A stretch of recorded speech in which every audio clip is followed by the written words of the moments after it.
The Science of Magic with Gwilda Wiyaka is largely an opinion talk show. All opinions, comments, or statements of fact expressed by Gwilda Wiyaka's guests are strictly their own and are not to be construed as those of the Science of Magic or endorsed in any manner by Gwilda Wiyaka, Relmar McConnell Media Company, its affiliated networks, stations, or employees.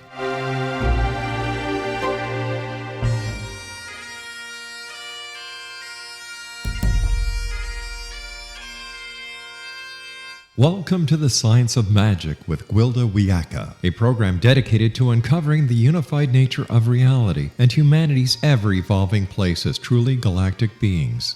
For more information on the Science of Magic with Gwilda Wiyaka, visit us online at www.thescienceofmagic.net.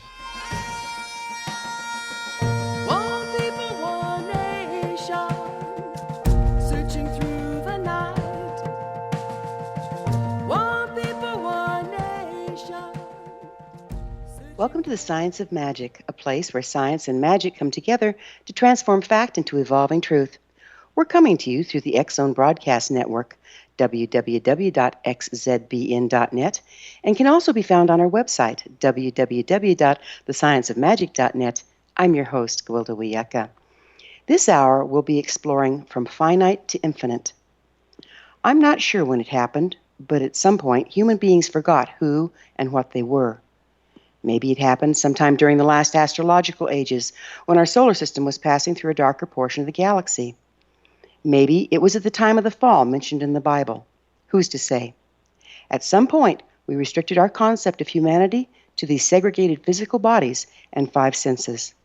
Even our understanding of reality and the world around us is so limited as to be laughable. The very things we consider to be solid and corporeal are at the atomic and subatomic level mostly empty space. Yet within this vacant cosmos are found the secrets of the universe. Humanity is a river of light flowing from the finite to the infinite. Khalil Gibran. Across the ages, shamans have navigated this void by entering a state of pure consciousness or light. Light, being an electromagnetic wave, doesn't need a medium in which to propagate and can therefore navigate the landscape between molecules with ease. The key to navigating the ethers is to engaging our will to change where we focus our attention, which changes our brainwaves. Our brainwaves express as frequency. Frequency traverses a scale from physicality to light. Shamanism uses an organized set of rituals, enabling the practitioner to shift focus from the material world to the quantum level of life, from the finite to the infinite, where manifestation begins. From plants, animals, and humans to planets, stars, and galaxies, everything produces an electromagnetic or a toroidal field. Everywhere these fields intersect, X-points are formed. NASA is currently studying the X-points created where the Earth's electromagnetic field intersects that of the Sun. They found that these X-points actually are wormholes, shortcuts in the time-space continuum. True to form, NASA's launched probes trying to get more information. The problem they keep running into is this: electromagnetic fields are constantly oscillating, causing X-points to appear and disappear without warning. While perhaps not understanding the scientific principles behind it, shamans have been navigating X-points for over 50,000 years. Built into the shamanic practice is a method of focusing the practitioner's will and attention on the betwixt and between of things, where the elements overlap, such as between the sea and the land, the sky and the horizon, the candle and the flame, and so on. In so doing, the practitioner is actually traversing X-points created where the electromagnetic fields of the elements intersect. Shamans are not the only ones to employ X-points. Psychics, wittingly or not, as well, and for that matter, we all do. It's mostly unconscious. The only thing standing between the average individual and their multidimensionality is training, focus, clear intent, and faith in one's ability. If we access the quantum level information, we not only predict future trends and find our sweet spot therein, we can also affect outcome. We already affect outcome. We actually create the lives we're living. You may look around yourself and not like what you see. You may say, "No way did I create this mess." Yet the sad fact is, we do create our own reality, if unconsciously. If we learn to master our conscious and unconscious intent, we can utilize X-points to access the microcosm and the quantum level and recreate our lives. We can use the X-points to between heavenly bodies to access the macrocosm and explore the galaxy. It is our birthright to be a river of light flowing from the finite to the infinite. We need to only set our intent and let go of the limiting beliefs of who we really are. True unity is achieved through our God-given multidimensional nature. The question begs asking, what in heaven or on earth are we waiting for? Our guest this hour is Mark Anthony, the psychic lawyer. And on the other side of this commercial break, we're going to introduce Mark. And together we'll explore his views on quantum consciousness and multidimensionality. So don't go away. You're listening to The Science of Magic on the X-Zone Broadcast Network, www.xzbn.net. Prior innovative episodes can always be found on our website, www.thescienceofmagic.net. This should be interesting, so do not go away.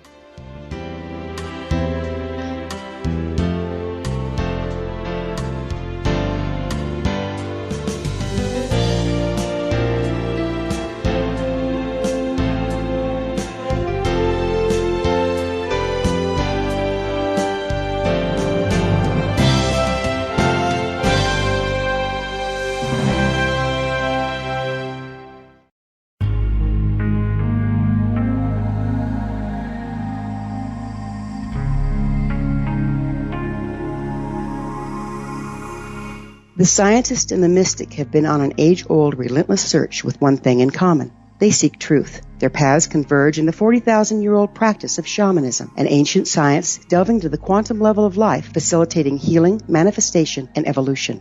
I'm Gwilda Wiyaka, the founder and director of Path Home Shamanic Arts School, a unique Colorado State certified occupational school training shamanic practitioners and teachers. We also provide classes for empowering personal lives through shamanism. Our certification classes are in week-long segments enabling international participation, and online classes and long-distance shamanic healing sessions are available. Come discover the science of magic in the limitless world of shamanism. www.findyourpathhome.com.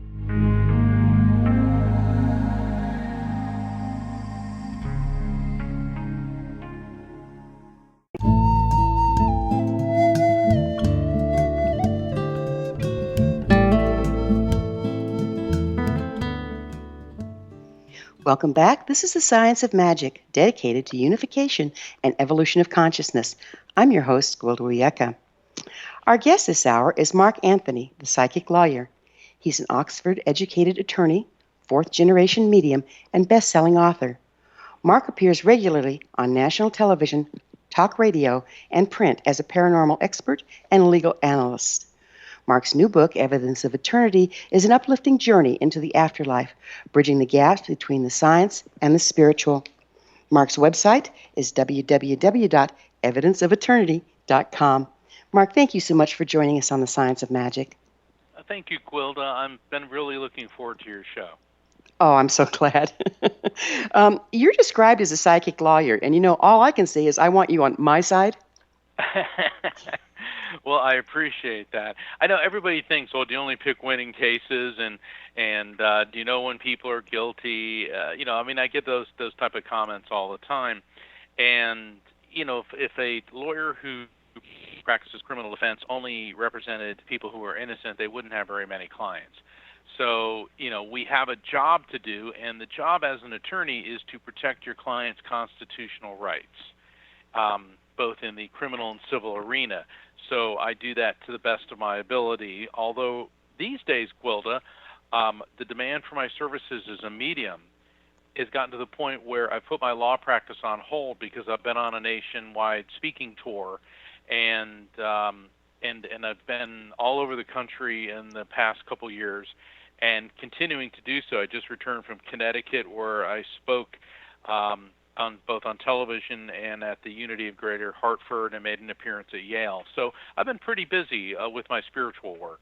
Well, that's a good thing. Many people seem to think that accessing the esoteric is a function of the brain. But it seems to me that esoteric information comes through multiple channels. Would you mind speaking to this? The brain is an organ, and you can refer to it as a carbon-12 and saltwater resonator. And what it is, it's a very complex organ. It has an electrical field, and it also has the pineal gland, which we know the pineal gland is a small pea-sized gland, which is in the center of your forehead. And Gwilda, I know that you're familiar with yoga, and a lot of people that practice yoga or are involved in spirituality talk about the third eye, the proverbial third eye. And in yoga and in Hinduism and in Buddhism, the indigo chakra, which is in the middle of your forehead, which is also known as the third eye, well, if you go about 4 inches behind that, that's the location of the pineal gland. And what's fascinating is Hindus were able to figure out this energy center 4,000 to 5,000 years ago.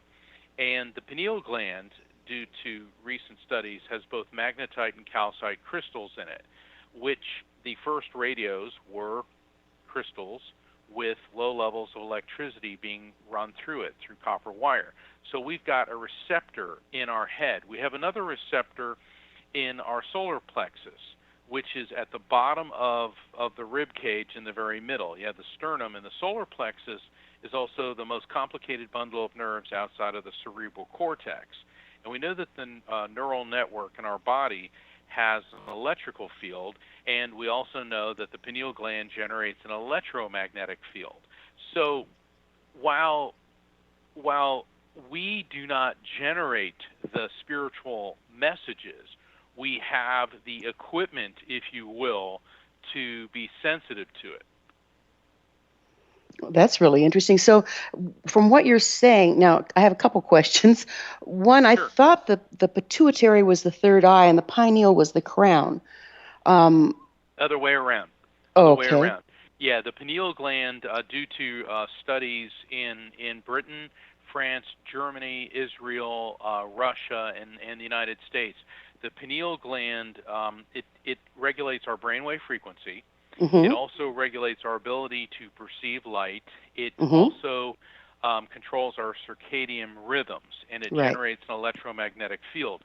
The pituitary, and it generates or produces the hormone melatonin, Right. where the pituitary gland, which is a little bit to the left and higher, which would be affiliated with the crown chakra, secretes the hormone serotonin. Got it. And the pituitary gland is associated with the crown chakra, but the pineal gland is the third eye chakra. And Gotcha. it's not unusual to get those two confused because they're both very complicated glands. But the pineal gland has got scientists all over the world hopping and popping because it is just so amazing. And if you look at the history of faith, every great spiritual teacher from primitive times, and then into the more advanced religions of India, of Hinduism, of Egypt, of the Middle East and Far East, the Native American religions, Christianity, all the way up to spiritualism, all refer to God in terms of light. Right. And people who have Exactly. and people who have near-death experiences talk about going through the tunnel, encountering the light, and that the light is an intelligence and a love that they can only describe as God.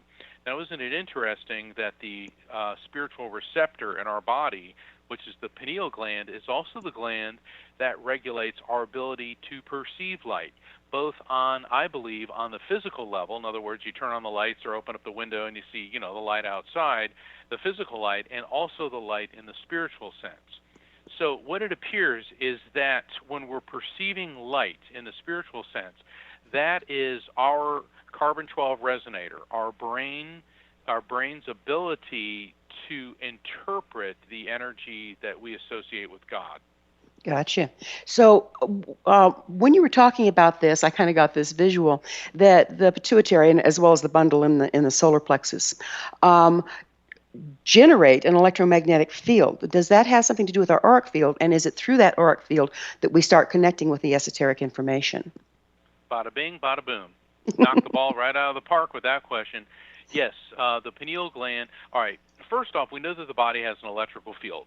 The brain does, the heart does. Our nerves, electrical impulses run through our nerves.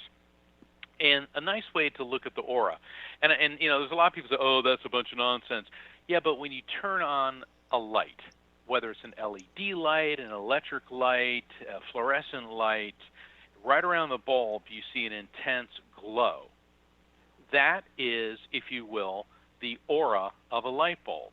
Now, Right. similarly, our body generates an electromagnetic field. Our body produces electricity. Our body also produces light, which I know we're going to cover in a few minutes through biophotons.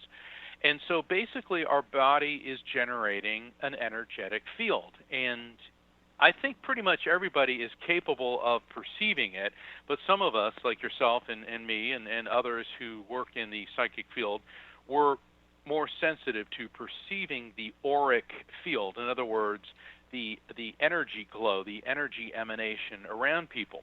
And the folks that really work very hard with the auric field and understanding it, they will talk about colors in the auric field, and colors being reflective of moods or health, and all sorts of ways. And there appear to be different levels to the auric field, like the physical, emotional, mental, and spiritual.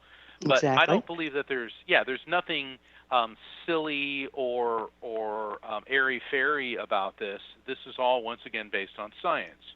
You look Right. at anything which generates energy, whether it's a heater, a light bulb, radioactive energy can be detected. Radio wave energy can.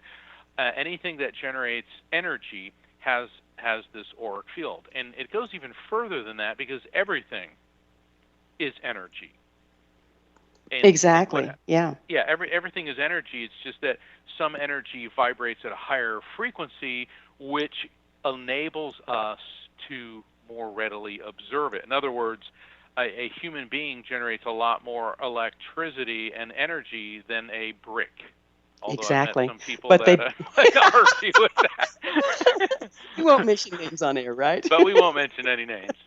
One thing in shamanism, and at least in the way I work, is that I can consciously regulate where my auric field is intersecting someone else's to get the information that they need me to get for them, to see where they've disconnected from themselves, to see where they're not running on all four cylinders and that sort of thing. Could you speak to that?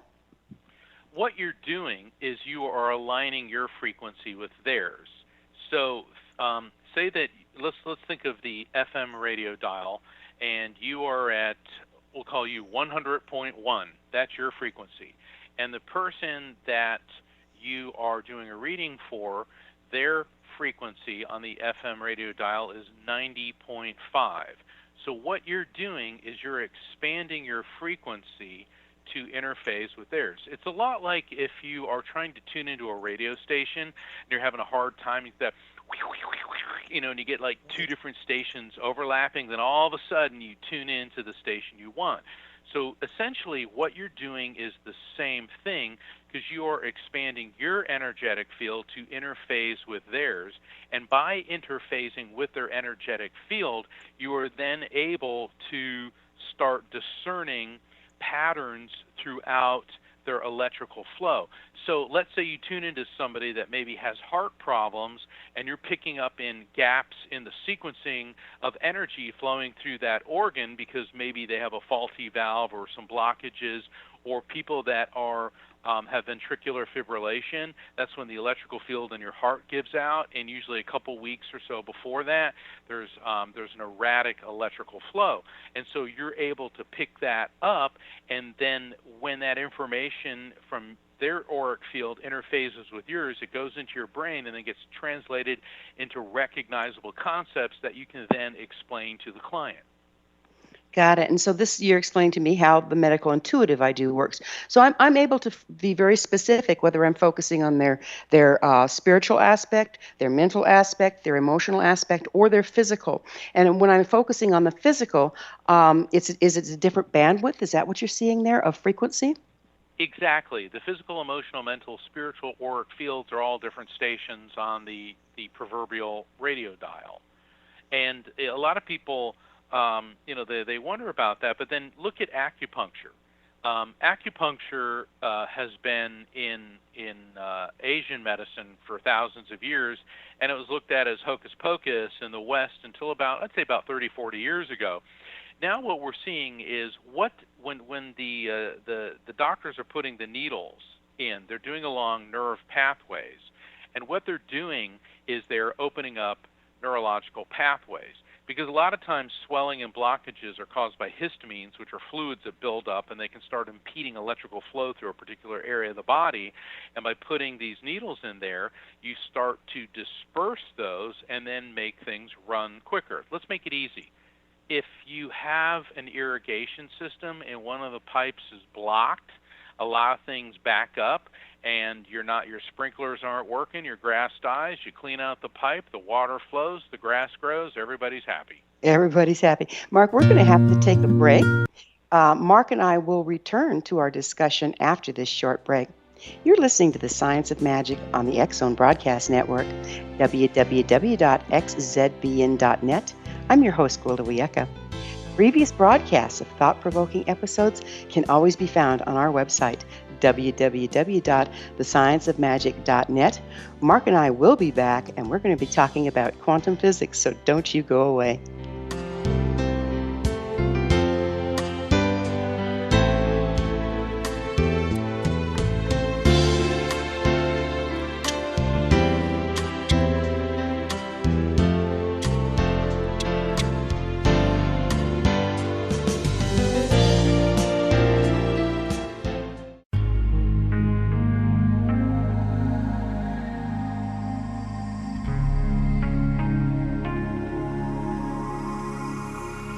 The scientist and the mystic have been on an age-old, relentless search with one thing in common. They seek truth. Their paths converge in the 40,000-year-old practice of shamanism, an ancient science delving to the quantum level of life, facilitating healing, manifestation, and evolution.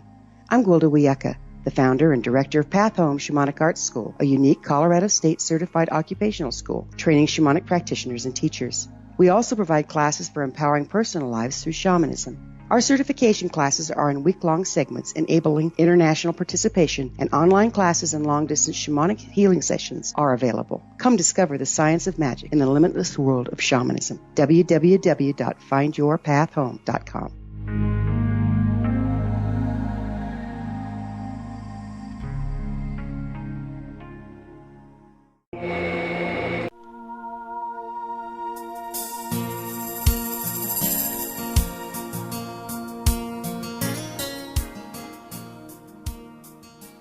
Welcome back. This is The Science of Magic, a place where magic and science come together to promote enlightenment.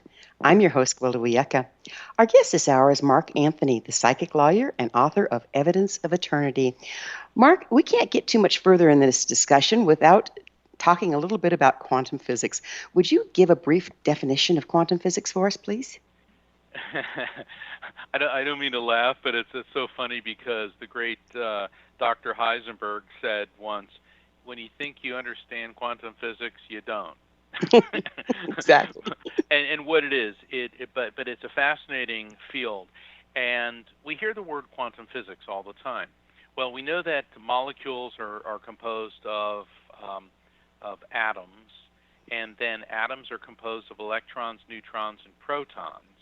And then those particles are composed of smaller units referred to as quarks, and then the smallest of all, my understanding, is quanta, henceforth the term quantum physics. And quanta, it's all electromagnetic energy. And everything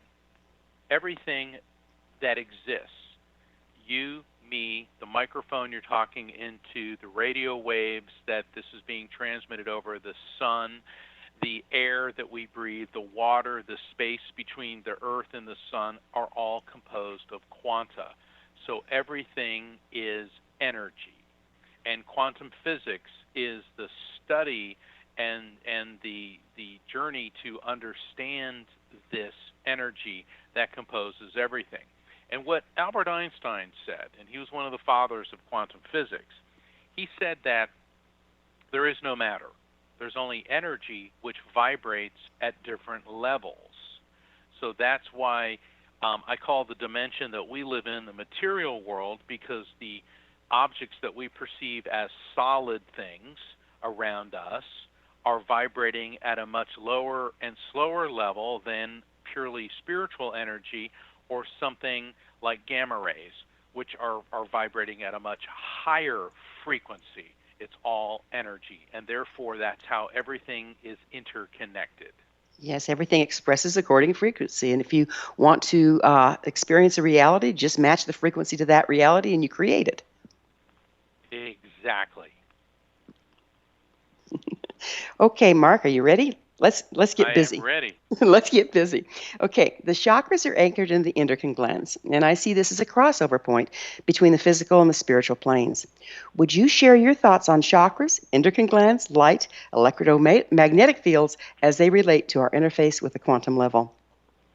Okay, let's kind of break that down into some smaller questions. I want to keep you on your Okay, toes.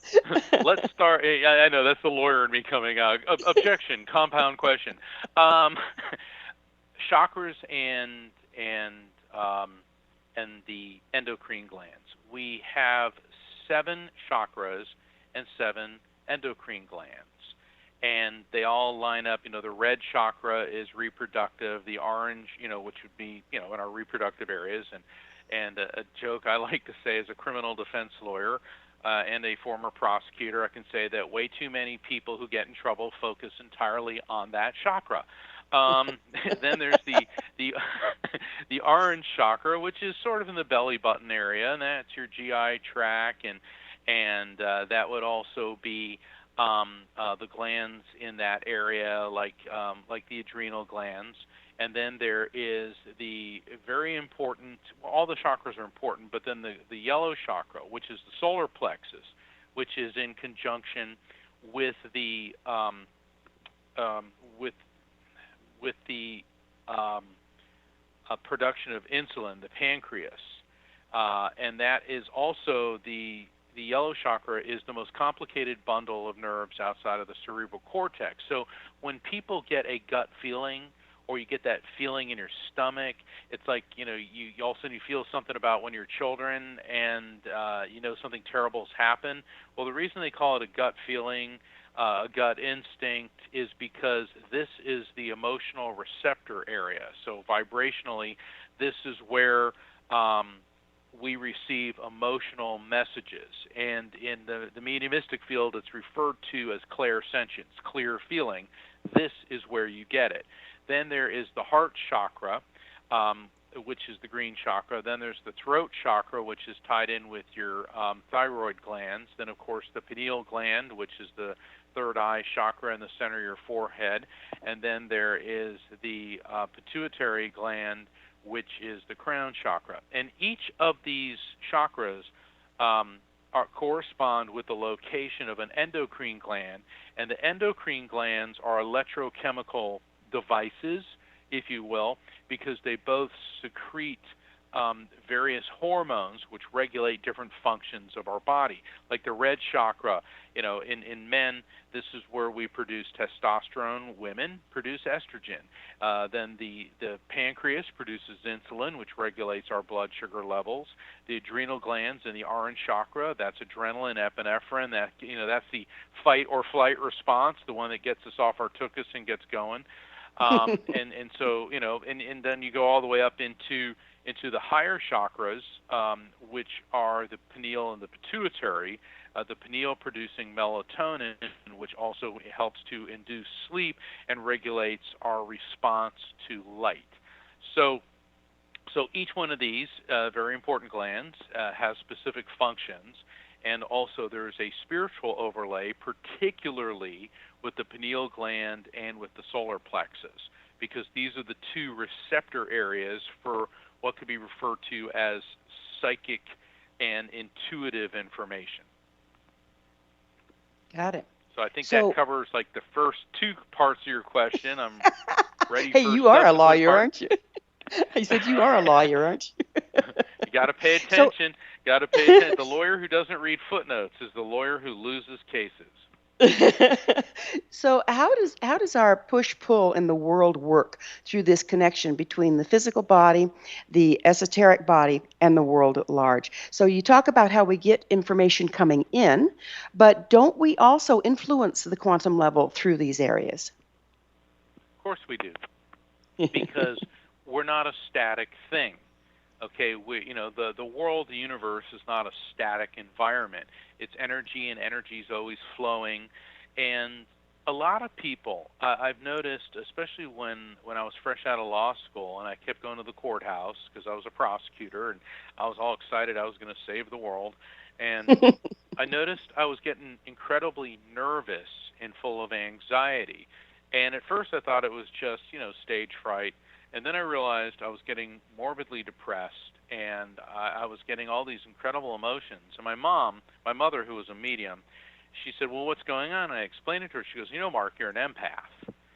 And it suddenly Exactly. dawned on me, I was picking up on other people's feelings. And let's face it, when you go to a courthouse, that's a pretty miserable place. People don't go to Yeah. the courthouse, hey, I'm in a good mood, let's go hang out at the court. No, it's because they're under arrest or they're facing charges or they're suing somebody or they want to file divorce or they got to go fill out a bunch of paperwork. You go to the courthouse and it's a necessary thing. And I'm not belittling the profession, but people don't hire a lawyer usually when you're happy. It's because something, negative is going on in your life. So you walk into a courthouse and there are hundreds and hundreds of people that are just emanating all sorts of negative emotions and vibrations, and I was picking up on them like a magnet. And then I realized that once I started acknowledging that these feelings were not coming from me, were not being generated by me, but are rather being picked up by me. And I started imagining like on Star Trek, a deflector shield around me or a series of mirrors reflecting it back. Then all of a sudden the morbose feelings and the quote unquote nervous breakdown I thought I was having stopped, because and that's a big part of people that are developing your spirituality, or especially those developing mediums. You have to realize that you can tell spirits to leave you alone, and they will respect that. I have people all the time, oh, the spirits are around me. It's like, well, tell them to leave you alone. I love it. Okay? And they're like, Okay, really? And so I go, yeah. Okay, because the thing is, spirits are pure energy, pure consciousness. They don't have to sleep. They don't get tired. And if they can communicate with you, they're going to do so. But you have to set the parameters and tell them, okay, I need to sleep now. Because I know people that they can't get a decent night's sleep because spirits are always bugging them, and I told them, tell them to leave you alone. Then all of a sudden they're like, hey, I'm getting a good night's sleep. let me see if I can frame this in an energetic format. See if I'm right here. So basically, and I have to teach a lot about boundaries and this sort of thing because people that are shamanically gifted are always being bombarded. Okay, but Well, what we're sure. doing on the what we're doing on the energetic level through our chakric system is creating the equal but opposite wavelength of that which is coming in that we don't want to be perceiving. Is that correct? Yes, because for every action, there's an equal and opposite reaction. And energy is neither created nor destroyed, only transferred from one form to another. So basically, you have to regulate what's coming in, what's going out. One of the sayings from my book, Evidence of Eternity, is you can never achieve a positive life with a negative mind. And Very well put. people are like, why isn't anything good happen to me? Everyone around me is a jerk. Everyone down's trying to get me. I don't like anyone. Why don't good things happen to me? Okay, well, what energy are you putting out? Negative, negative, negative, negative. All right, so you expect all of a sudden positive stuff. It's like you get a puppy and you kick and beat and smack the puppy around, then you wonder why it grows up into a vicious dog that bites people. All right. So, well, yeah. And I don't mean that one should be naive and just go around and be nice and let people take advantage of you, but you've got to realize that if you go through life emanating negative energy, then you're going to be drawing even more negativity to you. Yeah, like begets like, doesn't it? It does. It does. And unfortunately, sometimes you have to stand up to the negativity, and you have to draw the proverbial line in the sand. But that it's like I was at a conference where I was one of the speakers, and the discussion of the group in the Middle East, ISIS, came up, and somebody said, "Well, we just need to raise our vibration." And I'm looking at her going, so what you're telling me is if we go and send happy thoughts at ISIS, they're going to stop cutting people's heads off. And she gave me this really smug look.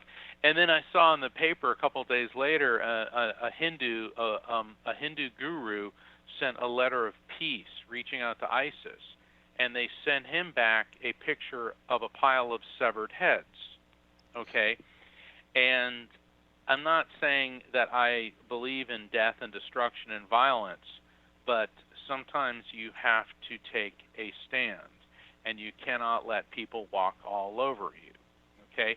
And people think that Gandhi's techniques were passive resistance, and Gandhi said there is nothing passive about what we're doing. What we're doing is nonviolent, non-cooperation. So the British cannot run India if we don't cooperate. So we are taking affirmative action by withdrawing our acceptance of what they're doing. So we're going to have to take another one here. Mark and I will be back on the flip side of this commercial break. You're listening to The Science of Magic on the X Zone Broadcast Network, www.xzbn.net, the place where altruistic professionals of science and the esoteric create common ground for the betterment of our world. You can always listen to previous transformative broadcasts on our website, www.thescienceofmagic.net. We will be back, so don't you go away.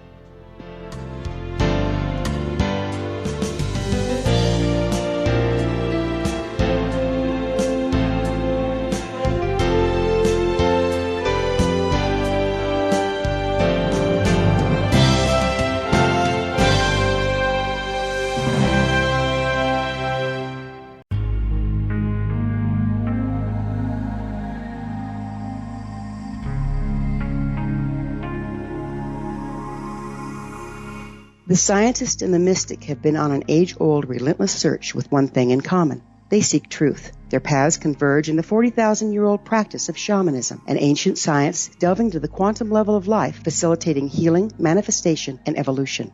I'm Gwilda Wiyaka, the founder and director of Path Home Shamanic Arts School, a unique Colorado State certified occupational school training shamanic practitioners and teachers. We also provide classes for empowering personal lives through shamanism. Our certification classes are in week-long segments enabling international participation, and online classes and long-distance shamanic healing sessions are available. Come discover the science of magic in the limitless world of shamanism. www.findyourpathhome.com.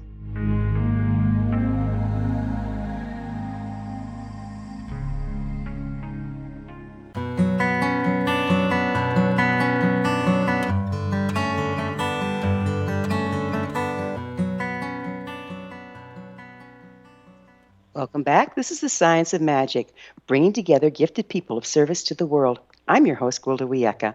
Our guest this hour is Mark Anthony, the psychic lawyer and author of Evidence of Eternity. Mark, talk to me about light and biophotons. As we were talking earlier in the program about light and how the pineal gland is our ability to perceive light, and how every great spiritual teacher has depicted God in terms of light. And Albert Einstein once commented that we are all light beings. Well, in the 1920s, Gurgurov, a Russian scientist, found that our cells emit ultra-weak light emissions, which we now call biophotons.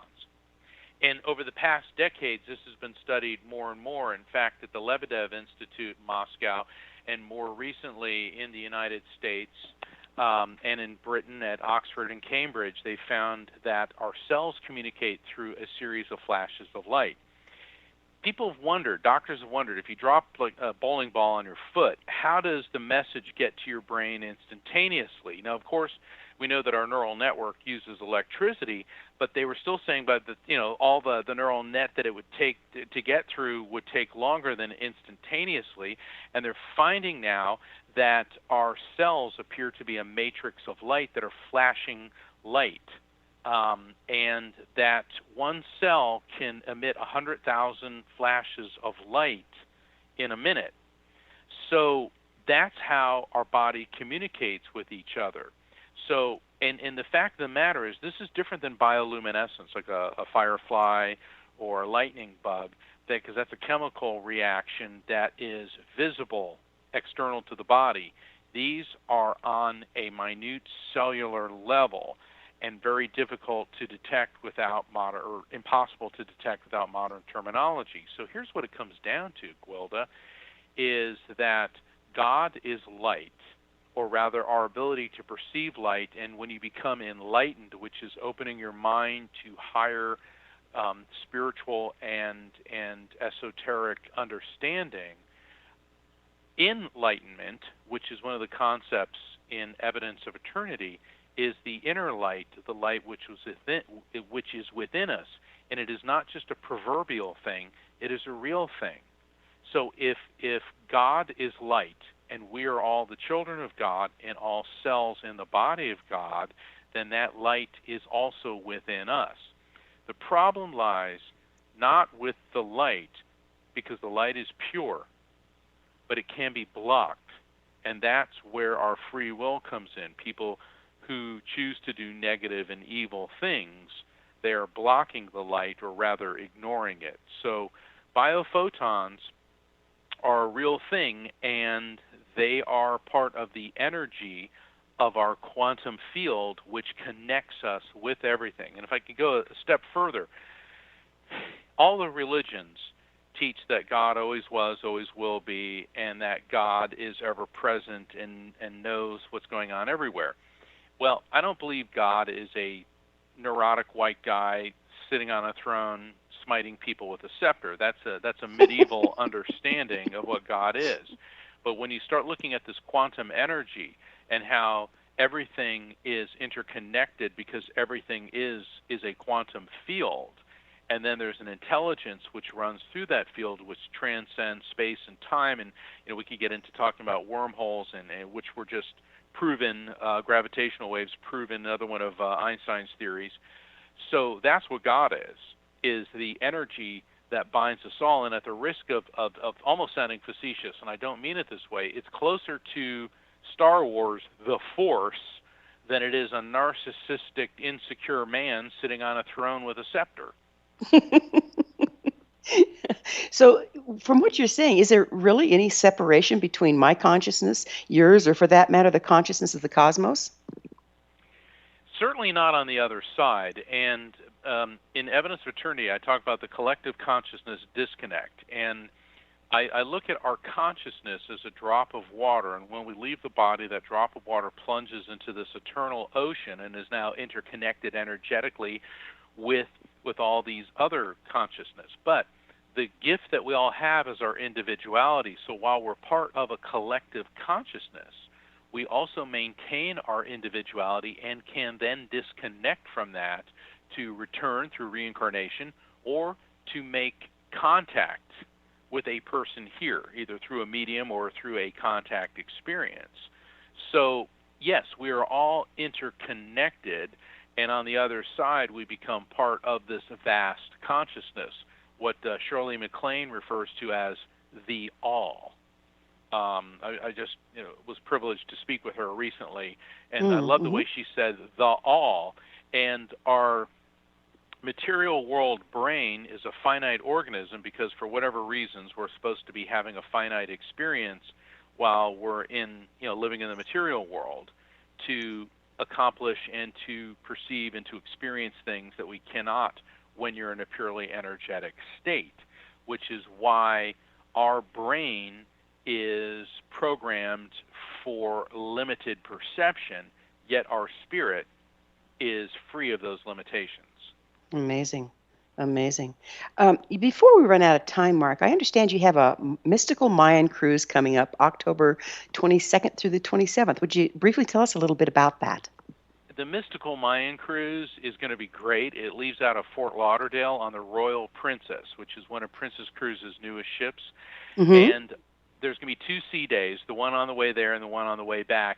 And I'll be giving a presentation on Mayan spirituality and culture. And trust me, my presentations are not like watching algebra on stage. Okay, I mean, you're going to be entertained. And then in the afternoons, I will be doing gallery readings where I'll be connecting random audience members with loved ones in spirit. And on the sea day back, I'll be giving a talk about quantum consciousness and spirituality. And then in the afternoon, doing the gallery readings. And then the days that we are in Cozumel and then Costa Maya, you can relax on the beaches or have fun, or you can join me. I want to go on excursions to the Mayan ruins. Mm. And because the Mayans were such incredible people and so amazingly advanced Yes, they were. in astronomy and astrology. I mean, they were able to predict a solar eclipse 33 years to the day Yeah. before it happened. So that's part of the fun, and if people want to find out about that, you can just go to my Facebook page or to my website, evidenceofeternity.com. You'll see the tab Psychic Explorer Cruise. So that's at evidenceofeternity.com. Well, it sounds like a great time, and I'm sure you'll be a wonderful host for them. And where can people find your book, Mark? Same place? Same place, evidenceofeternity.com. It's at all fine bookstores worldwide. It's in several different languages. And a lot of people say, well, I went to Barnes & Noble and they were sold out. It's like, well, then go to the customer service desk and they'll order you one. So, Perfect. and also it's on Amazon.com and all fine bookstores. Everyone's capable of ordering it. And it's also, I believe, on Walmart.com. So, Oh, wonderful. Wonderful. So, if we have the potential of being multidimensional, why do you think we have such a finite view of reality? I think the reason for that is so that we can experience things that we simply can't while we're in a purely energetic format. And the question is, why is that? And I'm not exactly sure why that is, but there appears to be a reason to it. And it seems that the more adversity that we go through in this world tends to have a direct influence on the frequency that we enter once we transition to the other side. So there's a lot to this. We're just scratching the surface of it. So it appears to me that we go through a succession of lifetimes in this material world plane until we no longer need to do it. And then the question is, well, do you get to just hang out with God, or do you transfer to another dimension? And I got the distinct impression on several encounters with spirits that they're kind of laughing at me like, you think this ends anytime soon? And it appears to be that's the nature of energy. And when we're done with this material world, maybe we go to another one or to another dimension.